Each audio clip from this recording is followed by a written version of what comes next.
સુરેન્દ્રનગરની વાત કરીએ તો સુરેન્દ્રનગરમાં 7 જુગારીઓને ઝડપી પાડવામાં આવ્યા છે। આ 7 શકુનીઓની અટકાયત કરવામાં આવી છે। જુગાર રમતા 7 શકુનીઓ અત્યારે ઝડપાઈ ગયા છે।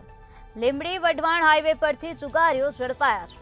તો લક્ઝરી બસમાં આ 7 લોકો જુગાર રમતા હતા। પોલીસે રોકડ સહિતનો મુદ્દામાલ ઝડપી પાડ્યો છે અને આ સાથે શકુનીઓની અટકાયત કરી છે। પોલીસે રૂપિયા 8.72 લાખનો મુદ્દામાલ જપ્ત કર્યો છે।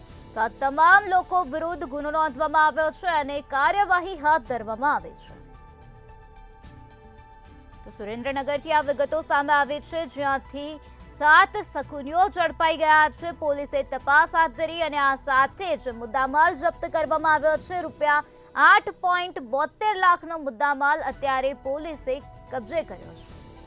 પોલીસે મુદ્દામાલ સાથે 7 શકુનીઓની અટકાયત કરી છે। આ તમામ વિરુદ્ધ પોલીસ મથકમાં અત્યારે ગુનો દાખલ કરવામાં આવ્યો છે અને પોલીસ દ્વારા 7 શકુનીઓ પાસેથી વધુ પૂછપરછ હાથ ધરવામાં આવી છે।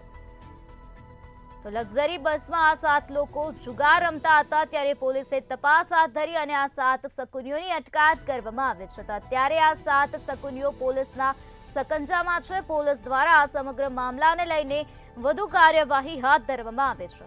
તો પોલીસે અત્યાર સુધીમાં રૂપિયા 8.72 લાખનો મુદ્દામાલ કબજે કર્યો છે અને વધુ તપાસ હાથ ધરી છે। તો આ જ મુદ્દે વધુ માહિતી આપવા માટે આપણી સાથે સંવાદદાતા સચિન જોડાઈ ગયા છે।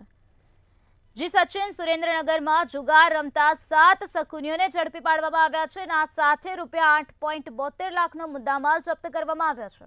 શું છે વધુ માહિતી?